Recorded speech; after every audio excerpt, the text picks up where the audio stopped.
मैं गहरी नींद से जागी तो अपनी याददाश्त खो चुकी थी। हवेली का मालिक कहा, मैं तुम्हारा पति हूँ। उसे देखकर मैं यह सोचने लगी कि मेरा पति कैसे हो सकता है। मैं मात्र 16 साल की हूँ। वह आदमी मेरे पास आ गया, कहा मुझे करने दो, 1 महीने से तुम्हारे बगैर तड़प रहा हूँ। मैं मना करने लगी पर वह नहीं माना। मुझे उकसाकर बेदर्दी से मेरे जिस्म को चूमने लगा कि उसकी नजर मेरे सीने में पड़ते ही चीख चीख कर मेरे पैर पड़ गया। दोस्तों, नई और रोचक कहानियाँ सुनने के लिए चैनल को सब्सक्राइब करें। न जाने मेरे दिमाग में क्या परछाई चल रही थी। धुंधली सी मुझे कौन सी दुनिया नजर आ रही थी। एक ऐसा गांव जो बहुत खूबसूरत था। चारों तरफ खूबसूरत फूल, लाल हरे नीले पीले रंग बिरंगी तितलियां और चिड़िया, खूबसूरत जानवर, फलों से लदे पेड़, रंग बिरंगे कपड़े पहने हुए ढेर सारे लोग। अचानक सब काला और धुंधला हो गया और फिर मेरी आंखें खुल गई। जब मैं उठी तो देखा कि मैं एक अंधेरे कमरे में थी जो बिल्कुल ही बेरंगी था। न जाने सपना इतना रंगीला कैसे आया। मैं यही सोच रही थी कि अचानक मेरे दिमाग में आया कि मैं कौन हूँ। मैंने सोचा शायद गहरी नींद के कारण और अनोखे सपने के कारण ऐसा हो रहा है। मैं तुरंत बाथरूम गई और अपने चेहरे में पानी डालने लगी। उसके बाद चेहरा पोंछकर मैं अपने कमरे में आ गई। हैरत की बात तो यह हुई कि मुझे कुछ भी याद नहीं आ रहा था।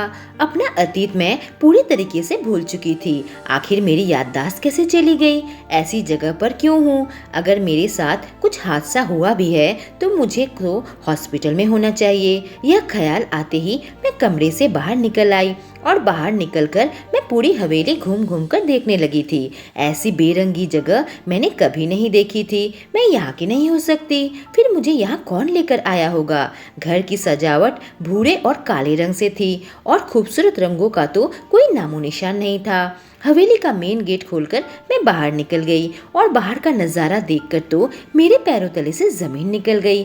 हवेली किसी बंजर जमीन पर बनी हुई थी। चारों ओर धूसर मिट्टी के अलावा कुछ भी नहीं था। एक पेड़ पौधा या फूल नजर नहीं आ रहा था। मुझे अपने सपने में देखा रंग बिरंगे फूलों और तितलियों की याद आने लगी और मैं यही सोचने लगी शायद मैं किसी ऐसी जगह से ही हूँ। मैं फिर से अंदर आ गई थी क्योंकि मुझे अपने बारे में कुछ याद भी नहीं था। तो मैं जाती भी तो जाती कहाँ? मैं जैसे अंदर आई तो हट्टा कट्टा मर्द, जाने कितने साल का होगा, 25 से 30 साल का तो होगा ही, मेरे सामने आकर खड़ा हो गया। मैं उसे हैरत भरी निगाहों से देखने लगी। तू मेरे पास आकर कहा, कल्पना तुम्हें होश आ गया? वह मेरा हाथ पकड़ने लगा कि मैं अपना हाथ छुड़ा लिया और कहा, आप कौन हैं और मैं यहाँ कैसे आ गई और यह कल्पना कौन है? वह मेरी तरफ देखने लगा और कहने लगा, यह क्या कह रही हो? मुझसे पूछ रही हूँ मैं कौन हूँ? मैं तुम्हारा पति हूँ राहुल और तुम मेरी पत्नी कल्पना हो। ऐसी बेतुकी बातें क्यों कर रही हो? कहकर मेरे पास आने लगा। पर मैं उसे कही, मेरे करीब मत आना, मैं तुम्हें जानती तक नहीं हूँ। जरूर तुमने मेरा अपहरण किया होगा और ऐसी बेजान हवेली में मुझे कैद कर दिया। मुझे यहाँ से जाना होगा। कहकर मैं जल्दी से दौड़ती हुई हवेली के दरवाजे से बाहर निकल गई और फिर मेन गेट से बाहर निकलकर मैं वही बेजान जमीन पर पागलों की तरह दौड़ने लगी थी। मेरी आंखों में आंसू थे। मुझे कुछ भी याद नहीं आ रहा था। मैं कौन हूँ, कहाँ से आई हूँ? काफी दूर दौड़ने के बाद मैं काफी थक चुकी थी और प्यास से मेरा गला सूखा जा रहा था। बंजर जमीन के आसपास कहीं पानी का नामो निशान नहीं था, न ही कोई लोग और न ही कोई पेड़ पौधे। मैं थक कर चूर हो चुकी थी और वहीं पर बैठ गई और सपने की उस रंग बिरंगी जगह को याद करने लगी थी कि तभी किसी ने मेरे कंधे में हाथ रखा। एक अनजाना सा स्पर्श। घबराहट में मैं पीछे मुड़कर देखी तो राहुल पीछे खड़ा था। उसके हाथ में पानी का बोतल। उसने मुझे पानी पीने को दिया पर मुझे उस पर विश्वास नहीं था। मैंने कहा, पहले तुम पियो। वो गुस्से से मेरी ओर देखा, फिर पानी पी लिया। उसके बाद मैंने पानी पिया और उसके साथ फिर से हवेली वापस आ गई। वापस आने के बाद मैं अपने कमरे में आ गई थी। इस बेजान हवेली में मेरी जान निकली जा रही थी कि तभी एक औरत मेरे पास आई। शायद घर की नौकरानी थी। मुझे देखते ही कहने लगी, राजकुमारी साहब आप ठीक है ना? उसकी बात सुनकर मुझे हैरत का ठिकाना न रहा। आखिर मुझे राजकुमारी क्यों कह रही है? मैंने उसे अपने पास बैठाया और कहा, क्या बात है, तुमने मुझे राजकुमारी क्यों कहा? मेरी बात सुनकर वह काफी हैरत भरी निगाहों से मुझे देखने लगी। कहने लगी, यह आप क्या कह रही हैं राजकुमारी सा? आपने मुझे पहचाना नहीं? मैं मंदिरा। मैंने कहा, मैं पिछली जिंदगी की सारी बातें भूल चुकी हूँ, मुझे कुछ भी याद नहीं आ रहा, मेरी मदद करो। बस मुझे ऐसा लग रहा था कि मैं इस हवेली की नहीं हूँ। मंदिरा की आंखों में मुझे एक अजीब उदासी नजर आई। कहने लगी, राक्षस ने सब खराब कर दिया। कहकर वह उठकर कमरे से बाहर चली गई। तभी वह आदमी राहुल, जो अपने आप को मेरा पति बता रहा था, कमरे के अंदर आ गया। कहने लगा, तुम किससे बात कर रही थी? मैंने कहा, नौकरानी मुझसे मिलने आई थी। उसने कहा, इस हवेली में तो कोई नौकरानी है ही नहीं, क्या तुम अपने आप से ही बातें कर रही थी? यह सुनकर मेरी आंखें बड़ी बड़ी हो गई। मैं तो नौकरानी को अपनी आंखों से देखा था। तभी अचानक राहुल मेरे पास आ गया और मेरा हाथ पकड़ लिया और मेरे कानों में फुसफुसा के कहने लगा, तुम घबराओ मत, तुम काफी दिनों से कोमा में चली गई थी, इसलिए पिछली जिंदगी का कुछ भी याद नहीं है। पर मैं तुम्हारे बिना इतने दिनों तक तड़पता रहा, अब तुम्हारे बिना नहीं जी सकता, मेरे पास आ जाओ। मैंने कहा, देखो मुझे कुछ भी याद नहीं है, तो मुझे हाथ मत लगाना। पर राहुल नहीं माना। कहा, मैं अब इंतजार नहीं कर सकता, लंबे वक्त तक तुम्हारी नींद खुलने का इंतजार करता रहा और अब जब तुम मेरे पास हो, मैं अपने आप को रोक नहीं सकता। अब मैं काफी डर गई थी। मैं मात्र 16 साल की हूँ, फिर यह आदमी मेरा पति नहीं हो सकता, जो कि मुझसे काफी बड़ा लग रहा था। मेरा गला सूखने लगा था। ये अद्भुत गुफ्ती सुलझने का नाम नहीं ले रही थी। आखिर मेरे साथ हो क्या रहा है? मेरा दिमाग तो खाली था। अचानक वो होले होले मेरे नजदीक आने लगा। मैंने एक सफेद ड्रेस पहन रखी थी। पहले मेरे पैरों को छूने लगा। उसके स्पर्श से मैं भी अब जोर जोर से सांस लेने लगी थी। आहिस्ते से मेरे पैर पर हाथ फेरने लगा और चूमने लगा। कहने लगा, कल्पना तुम मेरी हो, आज मैं तुम्हें वह प्यार दूंगा कि तुम भूल नहीं पाओगी, बस तुम अपना दिल मुझे सौंप दो। कहकर वह मेरे ऊपर आ गया।